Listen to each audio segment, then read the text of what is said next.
Hey guys, so apologise for looking rubbish because I've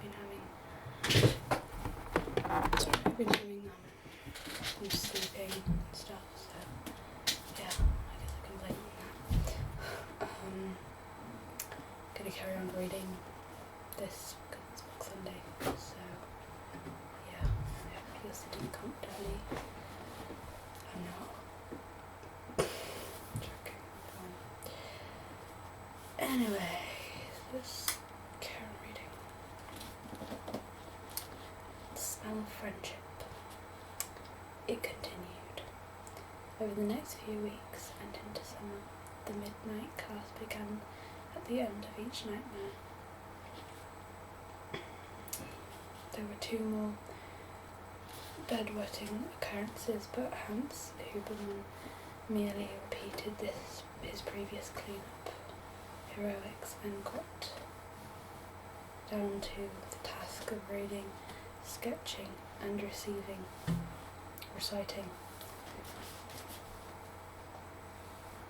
In the morning's early hours, quiet voices were loud. On a Thursday, just after 3 p.m, Mama told Liesel to get ready to come with her and deliver some ironing. Papa had other ideas. He walked into the kitchen and said, "Sorry, Mama, she's not going to be with you today." Mama didn't even bother looking up from the washing bag. Who asked you? Bad word. Come on, Liesel. She's reading, he said. Papa handed Liesel a steadfast smile and a wink. With me, I'm teaching her. We're going to the Amper, upstream, where I used to practice the accordion. Now he had her attention. Mama placed the washing on the table and worked herself up to the appropriate level of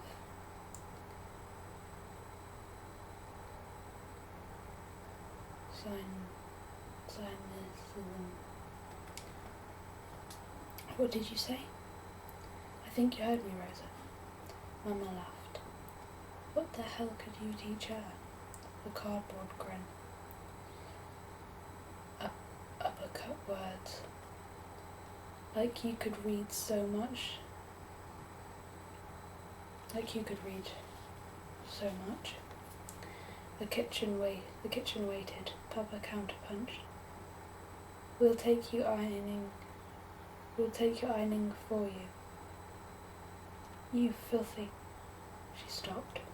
The words popped in her mouth as she considered it. Be back before dark. We can't read in the dark, Mama, Liesel said. What was that? Nothing.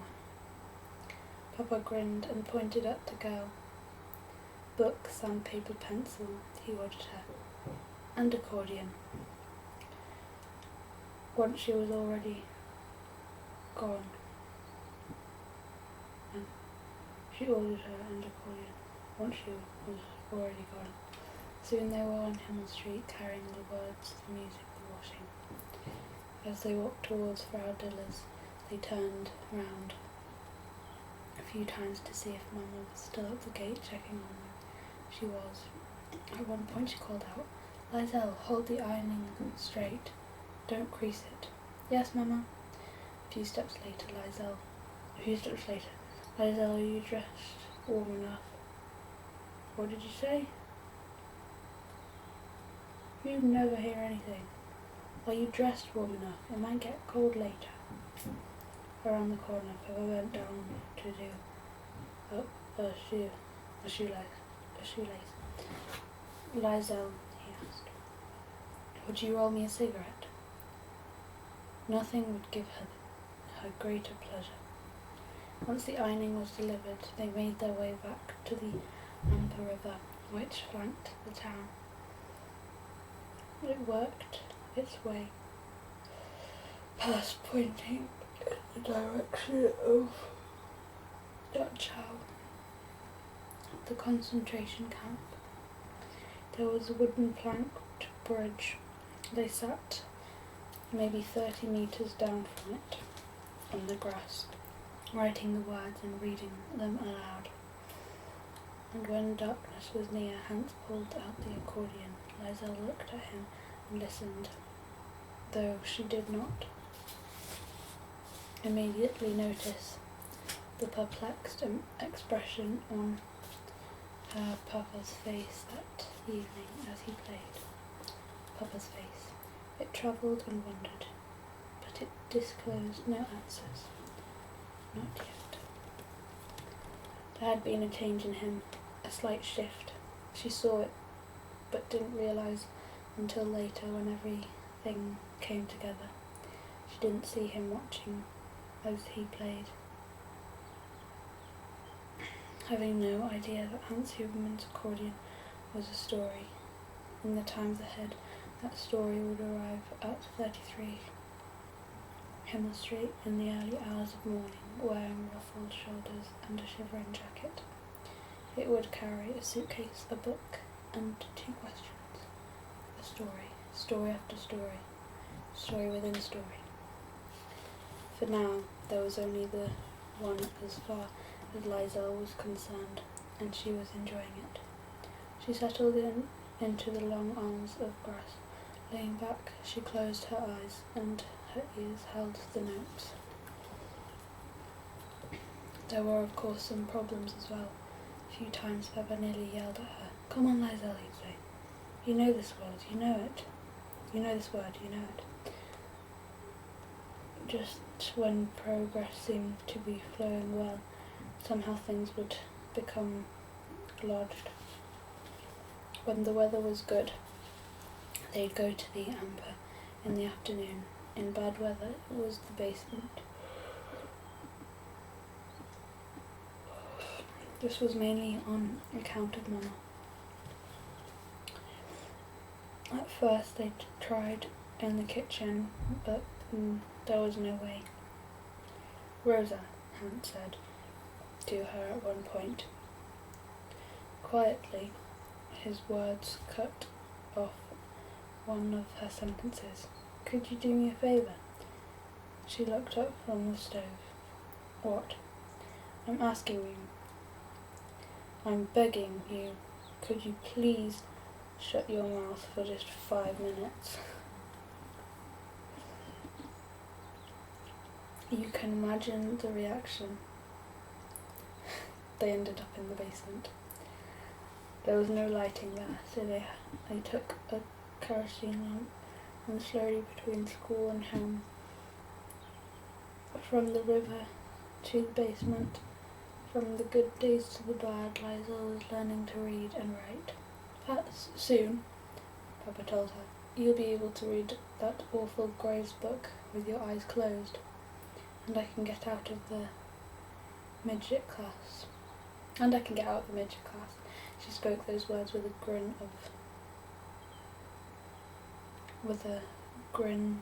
kind of ownership. In one of their basement sessions, Papa dispensed with the sandpaper. It was running out fast, and pulled out a brush. There were no luxuries in the Huberman household, but there was an oversupply of paint, and it became more than useful to Liesel's learning. Papa would say a word, and the girl would have to spell it aloud and then paint it on the wall, as long as she got it right. After a month, the wall was recoated, a fresh cement page. Some nights after working in the basement, Liesel would sit crouched in the bath and hear the same utterances in the kitchen. "You stink," Mama would say to Hans, "like cigarettes and kerosene." Sitting in the water, she imagined the smell of it, mapped out on her papa's clothes. More than anything, it was the smell of friendship, and she could find it on herself too. Liesel loved that smell. She would sniff her arms and smile as the water cooled around her. Next chapter. the heavyweight champion of the schoolyard. The summer of 1939 was a hurry, or perhaps Liesel was.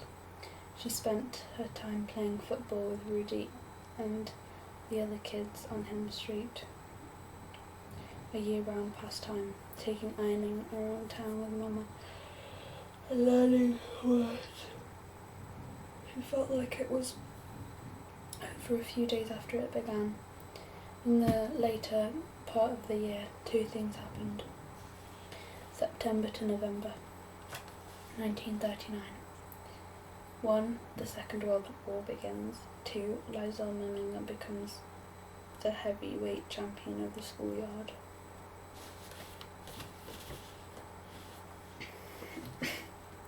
It was a cool day in Marching when the war began and my workload increased. The world talked it over. Newspaper headlines revealed in it. The Führer's voice roared from German radios. We will not give up, we will not rest, we will be victorious. Our time has come. The German invasion of Poland had begun and people were gathered everywhere.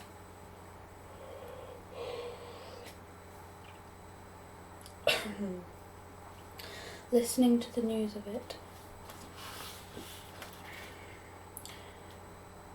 Munich Street, like every other main street in Germany, was alive with war. The smell, the voice. Rationing had begun a few days earlier, the writing on the wall, and now it was official.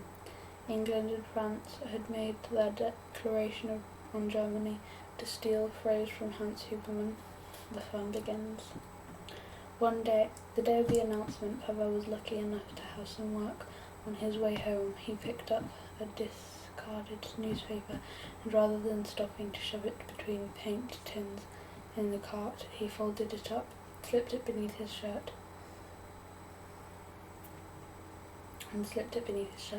By this time he had made it home and removed it. His sweat had drawn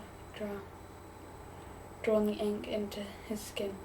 The paper landed on the table, but the news was also stumbled to his chest. A tattoo, holding his shirt open. He looked down in the unsure kitchen light. What does it say? Liesel asked him. She was looking back and forth from the black outlines on his shirt to the paper. Hitler takes Poland, he answered, and Hans Huberman slumped into a chair.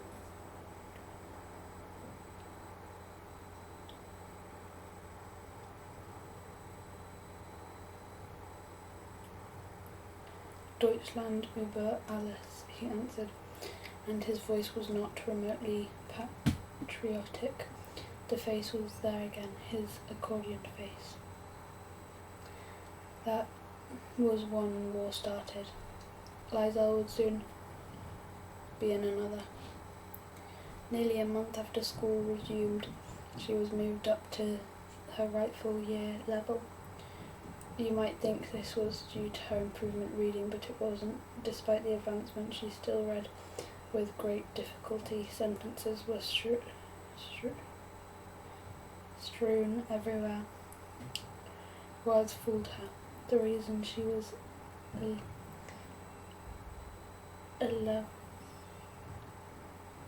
elevated was more to do with the fact that she became disruptive in the younger class. She answered questions directed to other children and called out. A few times she was given what was known as a Watchen in the corridor. It doesn't say what that is. Yes, it does. A definition. Watchen. A good hiding. Okay. She was taken up, put in a chair at the side and told to keep her mouth shut by the teacher, who also happened to be a nun. At the other end of the classroom, Rudy looked across and waved. Liesel waved back and tried not to smile. At home, she was well into reading the Gravedigger's Handbook with Papa. They would circle the words she couldn't understand and take them down to the basement the next day. She thought it was enough. It was not enough. Somewhere in the start of November, there was some progress tests at school. One of them was for reading. Every child was made to stand at the front of the room and read from a passage the teacher gave them. It was a frosty morning, but bright with sun. Children scrunched their eyes. A halo surrounded the grim Reaper nun, Sister Maria.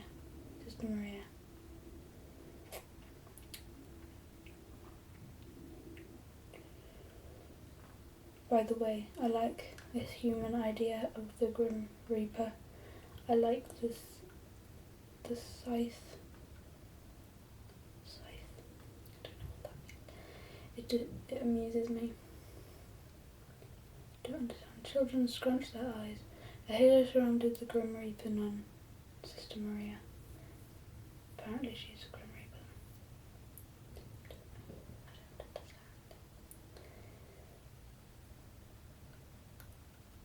In the sun-heavy classroom, names were rattled off at random.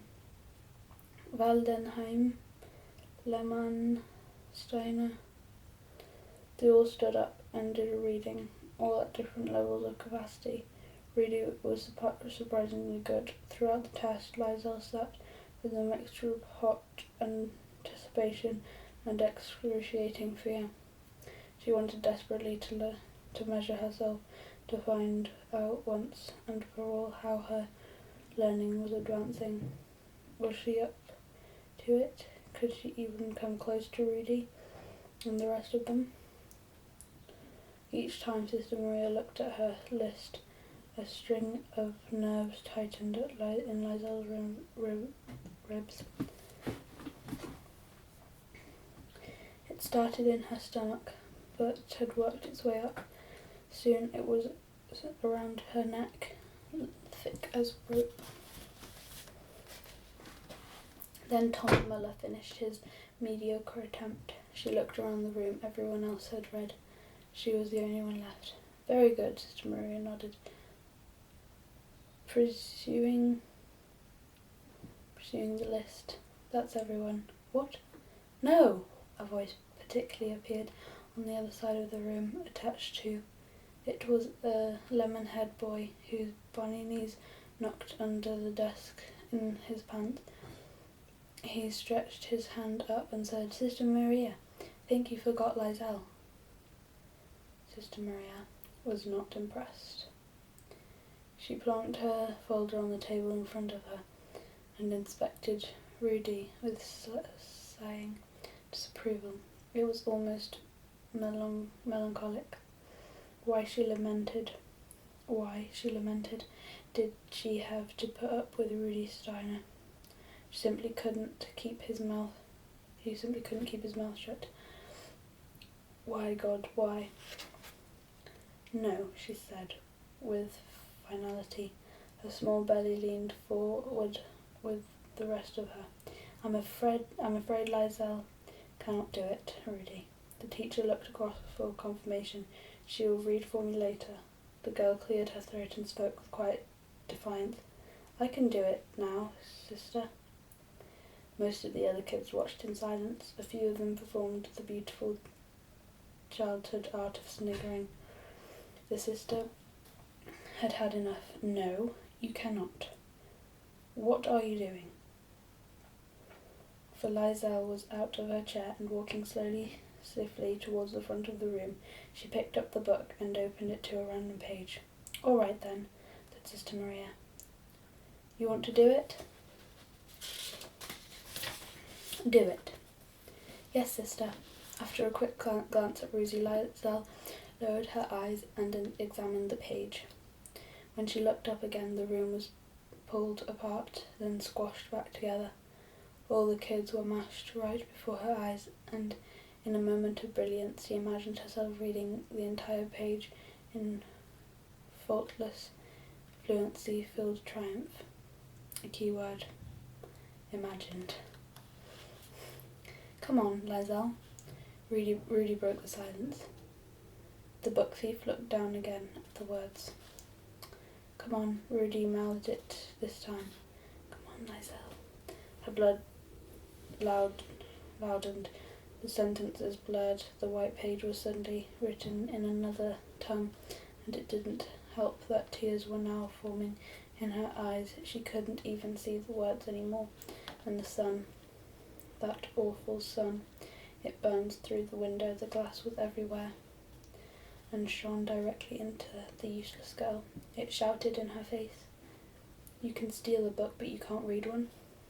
It came to her, a solution. Breathing. Breathing. She started to read, but not from the book in front of her. It was something from the Gravedigger's Handbook, Chapter 3. In the event of snow, she memorized it from Papa's voice. In the event of snow, she spoke, you must make sure you use a good shovel. You must dig deep. You cannot be lazy. You cannot cut corners. Again, she sucked in a large clump of air. Of course, it is easier to wait for the warmest part of the day, when it ended. The book was snatched from her grasp, and she was told, "Liesel, the corner." She was given a small is it pronounced?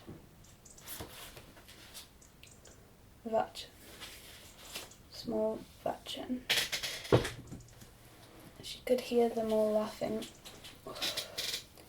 in the classroom. Between Sister Maria's striking hand, she saw them, all those mashed children, grinning and laughing, bathed in sunshine, everyone laughing but Rudy.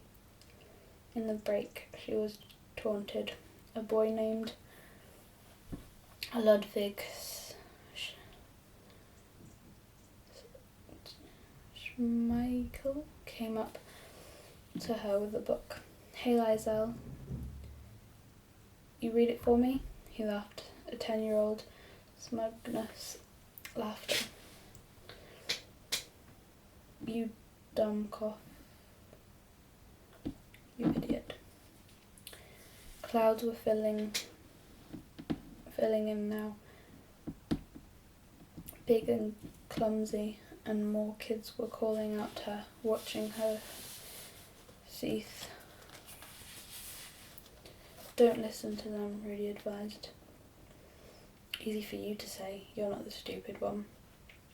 Nearing the end of the break, the tally of comments stood at 19. By the 20th, she snapped. It was Schmeichel back for more. "Come on, Liesel." He stuck the book under her nose.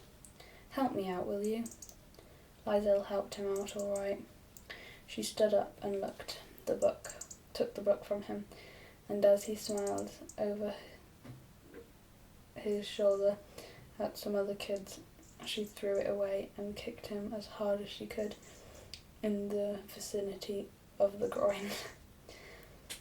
Well, as you might imagine, Ludwig Schmeichel certainly buckled, and on the way down he was punched in the ear.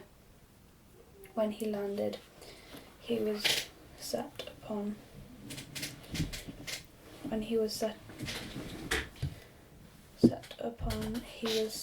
and clawed and obliterated by a girl who was utterly consumed with rage. His skin was so warm and soft, hand knuckles and fingernails were so frighteningly tough, despite their smallness. "You something," her voice too was able to scratch him. "You something else. Can you spell something else for me. Swearing. Oh, how the clouds stumbled in and assembled in the sky. Great obese clouds, dark and plump, bumping into each other, apologising, moving on, and finding room. Children were there, quick as kids gravitating towards a fight. A stew of arms and legs, of shouts and tears, grew thicker around them.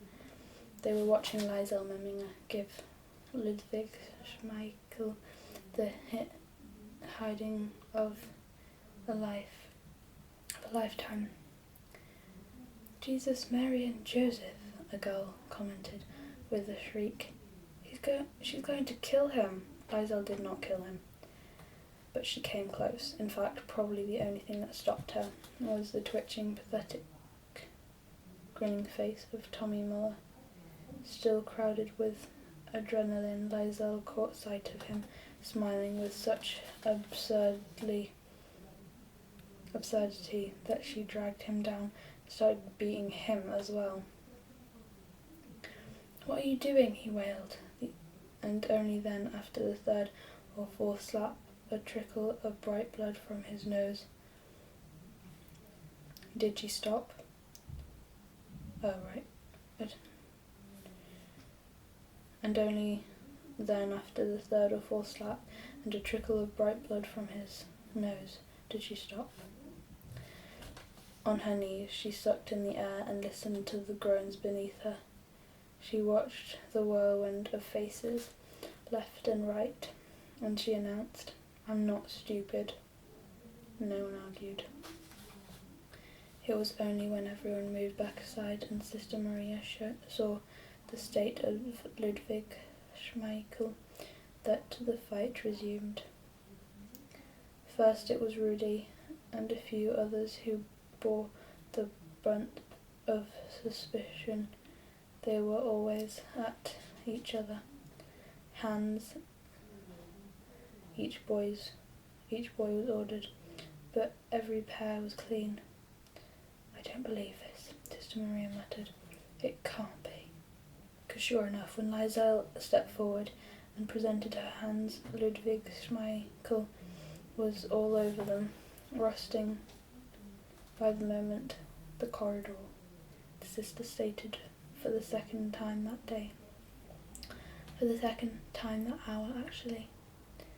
This time it was not a small Vatchen.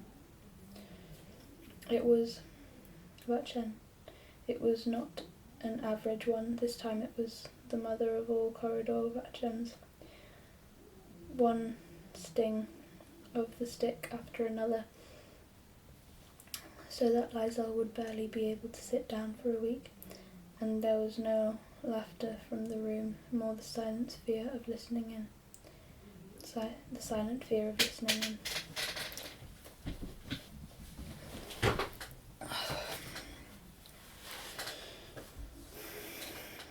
At the end of the school day, Liesel walked home with Rudy and the other Steiner kids, nearing Himmel Street.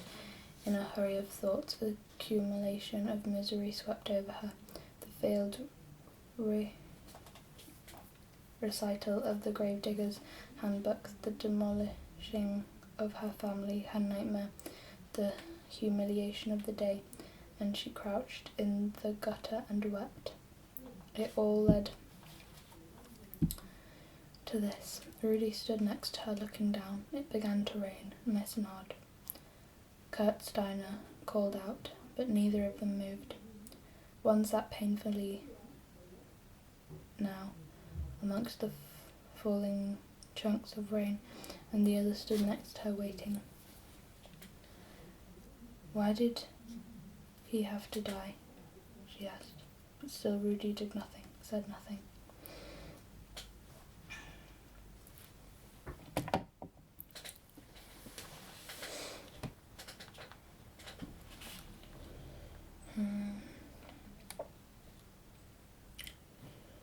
And finally she finished and stood herself up.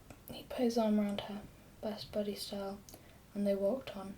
There was no request for a kiss, nothing like that. You can love Rudy for that, if you like. Just don't kick me in the eggs. That's what he was thinking, but he didn't tell Liesel that. It was nearly 4 years later that he offered that information. For now, Rudy and Liesel made their way into Himmel Street in the rain. He was the crazy one who had painted himself black and defeated the world.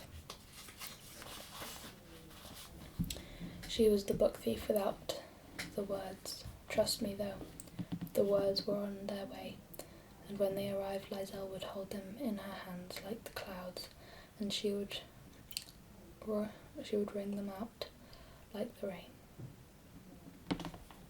We finished part 1. Part 2, The Shoulder Shrug, featuring a girl made of darkness, the joy of cigarettes, a town walker, some dead letters, Hitler's birthday, 100% pure German sweat, the gates of thievery, and a book of fire. Guessing there's like 5 parts. 1,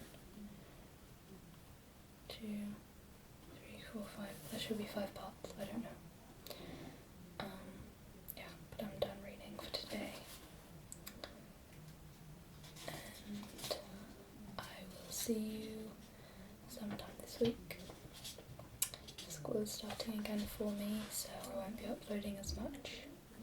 Do apologise. I'll keep trying to have 2 videos a week, including the book Sunday, but I cannot promise anything.